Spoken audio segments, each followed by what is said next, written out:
Good morning, brothers and sisters. A little off kilter here, so let me readjust. There we go. Sorry about that.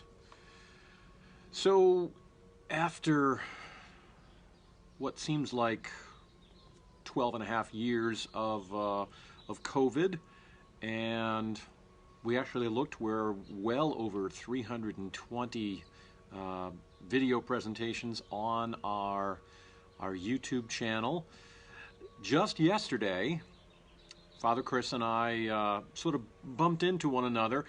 I got my signals crossed, my bad, and we posted not one, but two live stream messages for you yesterday. No, we're not trying to compete, and no, we're not having a contest as to who gets the most likes or the most comments or the most views.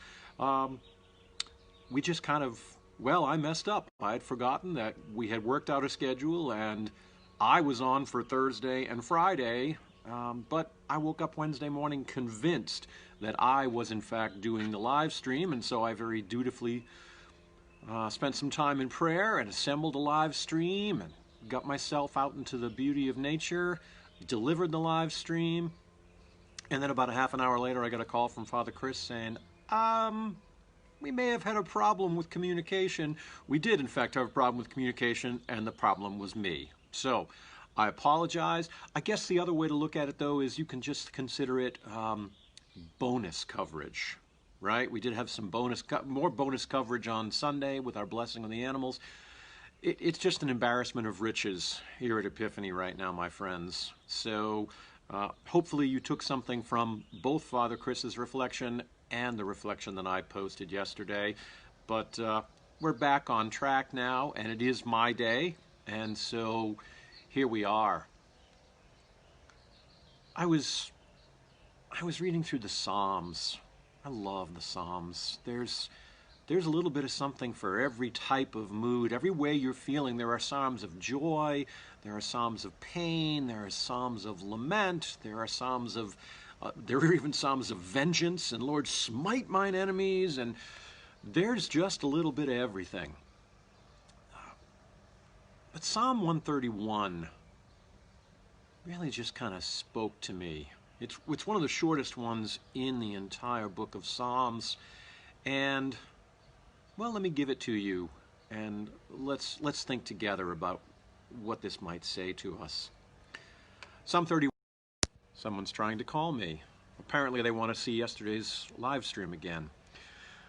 Psalm 131 says this, O Lord, my heart is not lifted up. My eyes are not raised too high. I do not occupy myself with things too great and too marvelous for me. But I have calmed and quieted my soul like a weaned child with its mother. My soul is like the weaned child that is with me. O Israel, hope in the Lord from this time on and forevermore.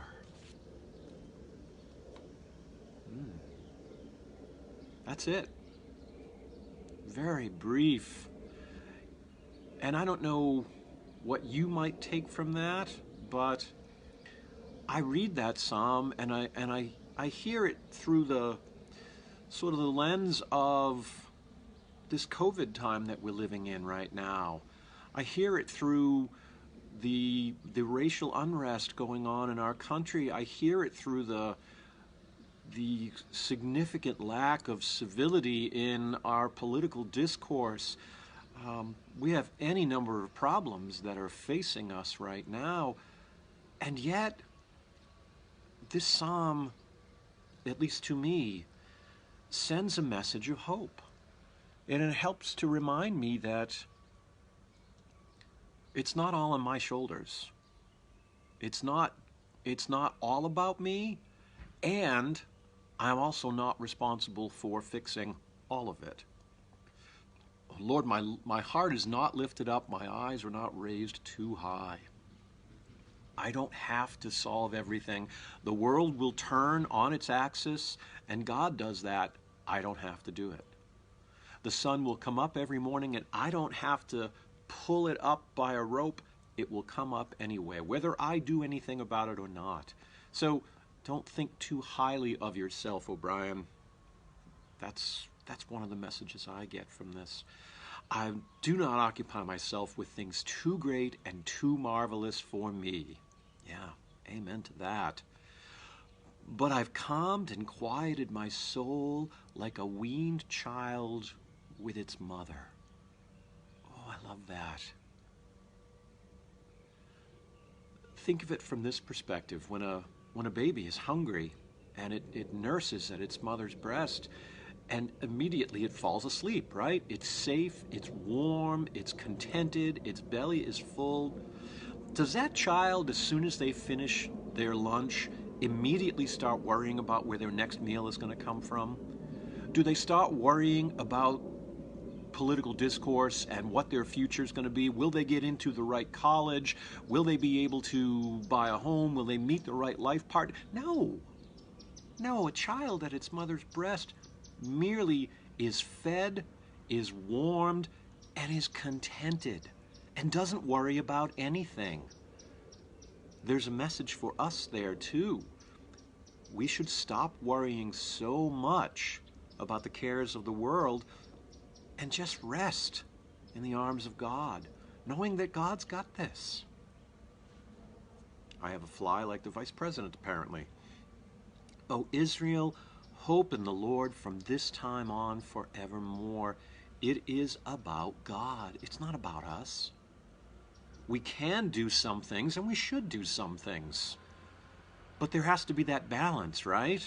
So if you're one of those people who just feels that I must be on social media and glued to the television 24/7 so that I know what's going on in the world, oh boy, give yourself a break, my friends.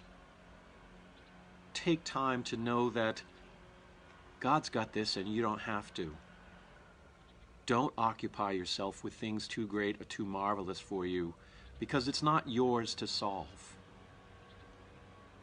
Let me give you the same psalm in a different translation, the Message translation. Maybe this will help a little bit. If the first one spoke to you, maybe this will give it to you in a different format. It says, God, I'm not trying to rule the roost. I don't want to be king of the mountain. I haven't meddled where I have no business or fantasized grandiose plans. I've kept my feet on the ground. I've cultivated a quiet heart. Like a baby content in its mother's arms, my soul is content. Wait, Israel, for God. Wait with hope. Hope now, hope always. Hope now, hope always. My brothers and sisters, this day, may you keep your feet on the ground. May you continue to cultivate that quiet heart. May you be content. May your soul be content like a baby in its mother's arms. And may you wait with hope, trusting that God has this now and always. God bless you. God love you. We'll see you tomorrow.